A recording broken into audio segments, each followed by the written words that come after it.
إن الأبرار لفي نعيم على الأرائك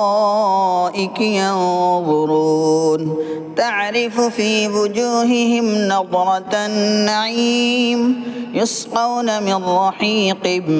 مختوم ختامه مسك وفي ذلك فليتنافس المتنافسون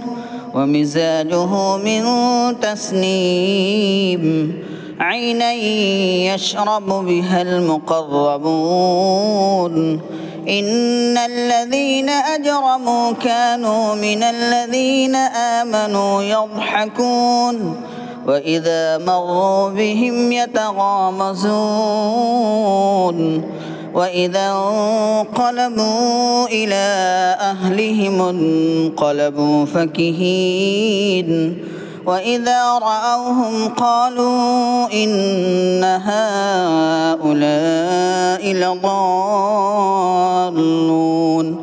وما أرسلوا عليهم حافظين فاليوم الذين آمنوا من الكفار يضحكون على الأرائك ينظرون هل ثوب الكفار ما كانوا يفعلون.